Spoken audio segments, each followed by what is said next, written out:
Hey, this is Carrie with Canary Quilts, and today is construction day for Roadside Harvest Quilt Along that we're doing. This is a pattern by Coriander Quilts that we spent 4 to 6 weeks right now doing. We did it in sections with the leaves, the pumpkins, and the trucks, which I think you can see one over there in the corner. But today is when we put it all together. So what I'm going to do today is show you how I put the middle in. It's not much different, but there's a little bit of difference. And I'm going to show you my borders because those are different and I had to do some math to do those. And if you remember from the first week when we did the leaves, we had some half square triangles left over. I'm going to show you where I put those. I put them together. So if you want to see this when it's quilted, hit the subscribe button, notification bell. I like to show off my quilts when I get them done. Plus we have a lot of other fun stuff we're doing along here. Right now we do have a quilt along, which is Night Out by It's So Emma Patterns. And I've got my own Birds of a Feather quilt along, unboxings, it's all fun stuff here. So hit the subscribe button and we can have fun together. But anyway, let's start construction. All right, we are ready to start putting this Roadside Harvest together. So I've got all my parts laying out here in front of me, and if you have the kit, yours is going to look very different than this. If you remember in the beginning, I was using some Sew Sampler jelly rolls that I got, and I combined 2 different Sew Sampler boxes of jelly rolls. And then this was a layer cake I had from another Sew Sampler. Oh, and we had these left over from our leaves. All these half square triangle blocks are left over. So this is the green strip right here. I used this in my leaves. So this will tie in with my leaves. So that's the green strip right here. The pumpkin or the trucks already have their dividers on them. I need to put the dividers on my pumpkins, which I told you I was going to do later when we did the pumpkins. And I've got my leaves. Those are ready to go. Okay, so over here I have the outside border from the inner quilt top. This is where it's going to differ. So then my next border is going to be made up of my pumpkin, the leftover layer cake from my pumpkin right here. And I've cut 10 2-inch strips that I'm going to sew end to end to make a border that goes outside in place of this green border. So it's going to be a thin border. Next, I'm going to have an even thinner border. My whole motivation is to get rid of my fabric. I don't want to put this back in my drawer. So I had these 3 really light colors I never used from the jelly rolls because I felt like they were too light for my pumpkins and for my leaves. So I'm using this for a very thin border that's going to separate my layer cake from my jelly roll leftovers and my half square triangles. So I have enough to make 12 pinwheels. This is a pinwheel, which I think since I have 12, I might actually put 3 in each corner. That's my plan as of right now, is to put 3 pinwheels in each corner and then finish off another border with these 2.5-inch strips cut into 6.5-inch wide bricks, I guess, is if you want to call them that. These will be sewn end to end with these sewn onto these ends to do what I want. Then the rest of my jelly roll, actually I pulled these out first, but I pulled 10 jelly roll leftovers out to do my binding.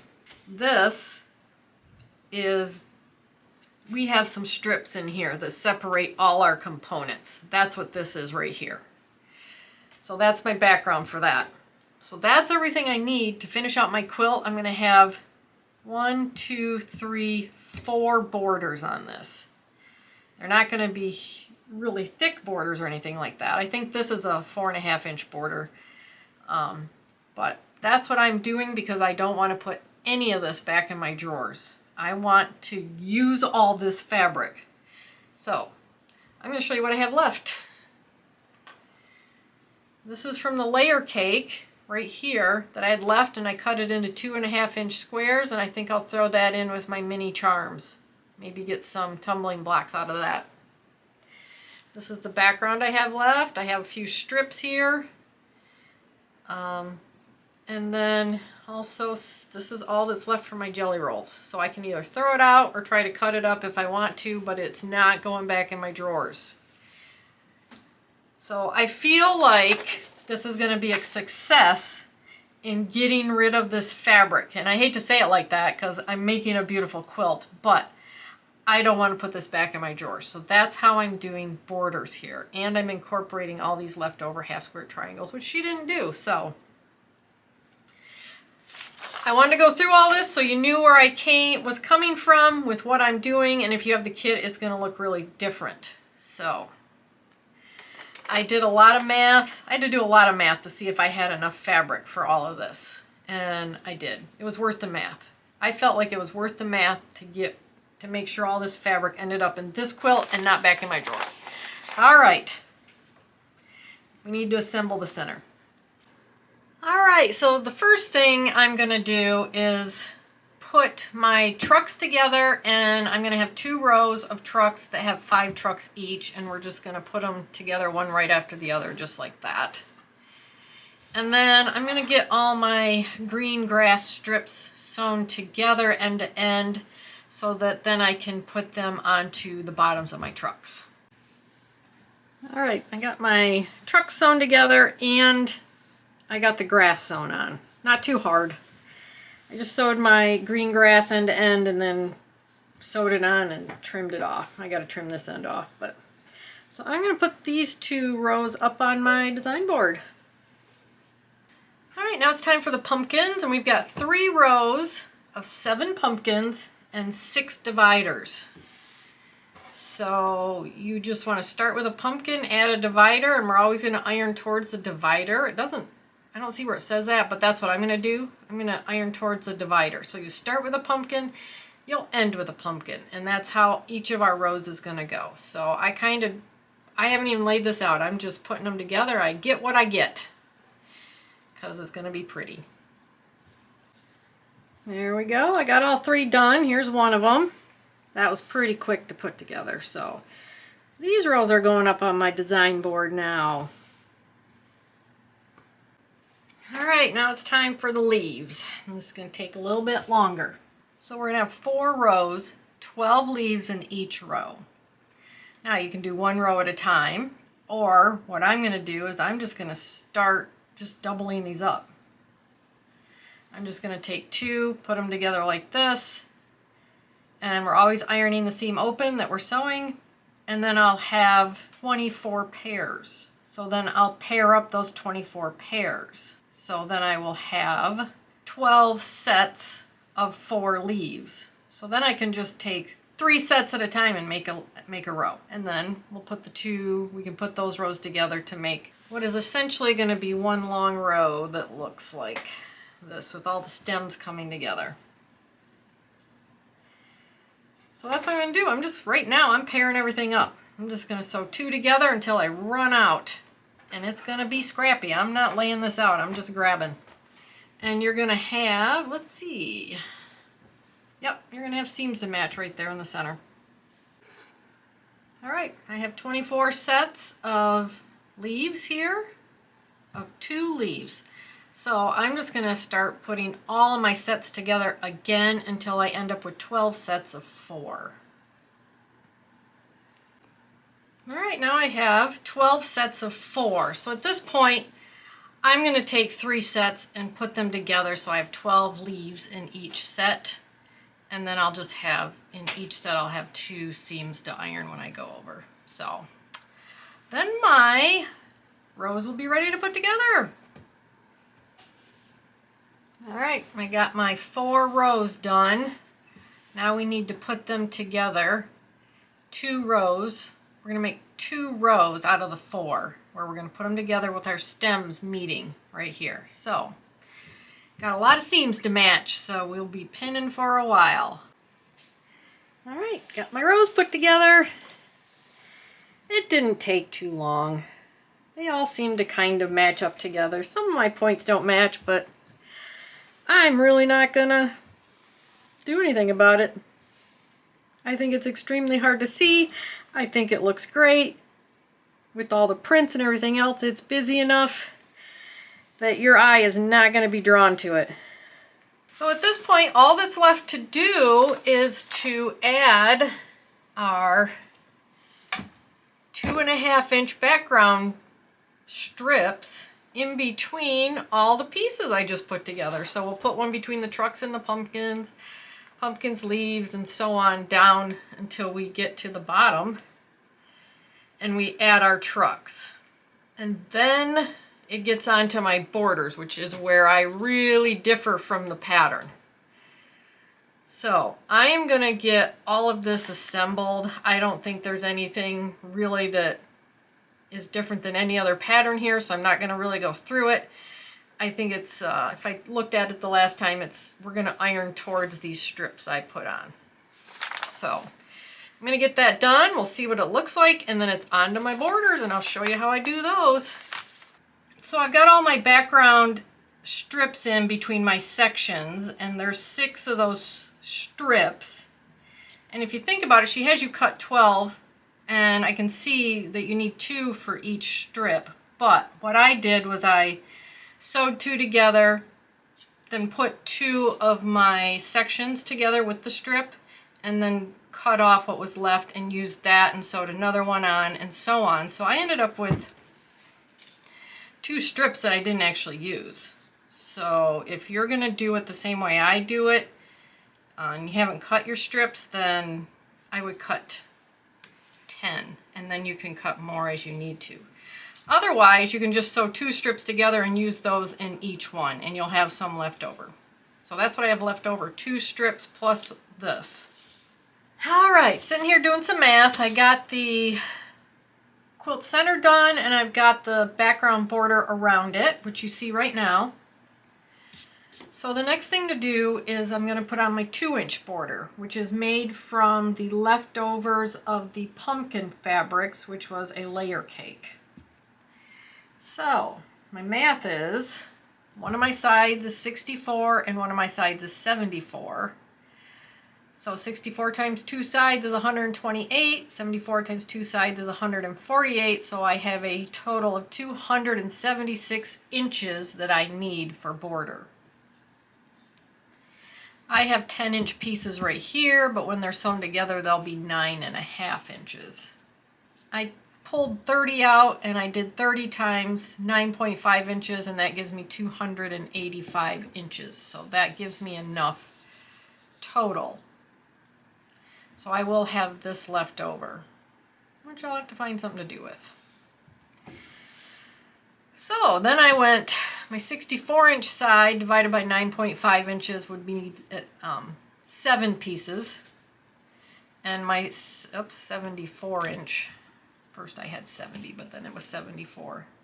So then my 74-inch will need 8 pieces. So that's how I'm going to sew these together. I'll sew 2 strips of 7, 2 strips of 8, and when I put them on my quilt, I will center them so that, since it's not an even number, so that they'll be chopped off evenly on the corners. So that's my math, that's how I came up with it, and that's what I'm doing for my 2-inch border. So next thing you'll see is what my border looks like. All right. So this is what the border looks like that I just put on, and it really kind of gives it a nice little bit of flair on the outside there. I really like it. Next is my little 1-inch border, and these were 3 jelly roll pieces I had left that I didn't use in the leaves, so I cut them up. And I'm figuring I need 285 total inches, and these 6 1-inch pieces give me 252. So I went into my leftover jelly rolls, and if I cut these pieces into 1-inch strips, I will have enough. So they're close enough, they have a little bit of color, but hey, like the other thing, it'll just add a little bit of flair every once in a while into this neutral border here. And then I went ahead and figured the 2.5-inch border, which is my jelly roll strips that I cut into 6.5-inch bricks. And I figure I need about 290 total inches, and I have 49 of these. That'll give me 294 inches, but I haven't taken into consideration the pinwheels I'm going to put into this border. So I have enough of that also. So I have all these strips I cut that I didn't actually need, but that's okay. I'll figure something out. I'd rather have the color, so that's what I'm going to do. The math here was basically the same. You just got to, know how many inches you have and everything that you've got to put into it. And this, I might just sew end to end and cut as I need, and then just throw these in between. All right, I got my borders on. I've got a page full of math for all 3 borders. And just to go through, just to recap here, this is my pumpkin fabrics, and I had a layer cake, and they were 10 inches wide, and I had like a 4-inch section left for the most part that I could cut 2 by 10-inch strips out of. So that gave me enough to do this border. This was leftover jelly roll pieces I had that I did not use in the leaves, and I had 3 of those strips, and I just kind of added in some other colors, just a few pieces of other colors that were left over that were similar.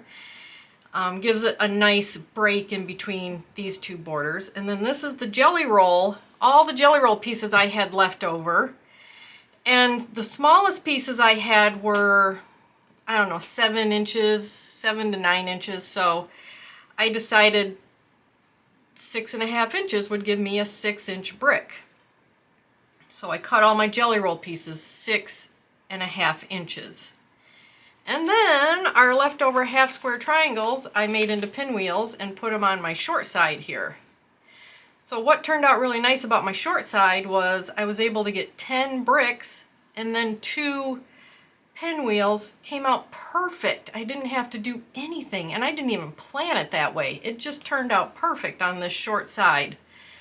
And then on the long side, I did 12 bricks with a pinwheel on each side, and then I literally laid out my border on my quilt and found out I needed 3 more inches.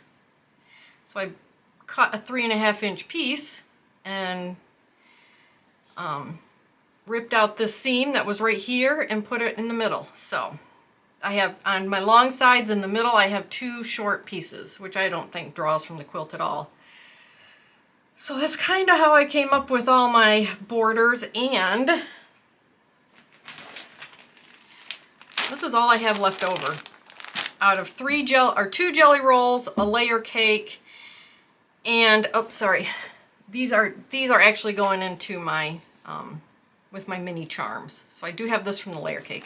And the background, that's all I have left over, which I think is a success. I'm not really putting anything back. I don't know if I'll keep that. Maybe give it to my mom if she wants it, but I feel like it was a success getting all these fabrics in my border. So let me hang it up for you, and I can show you what it looks like before I say goodbye.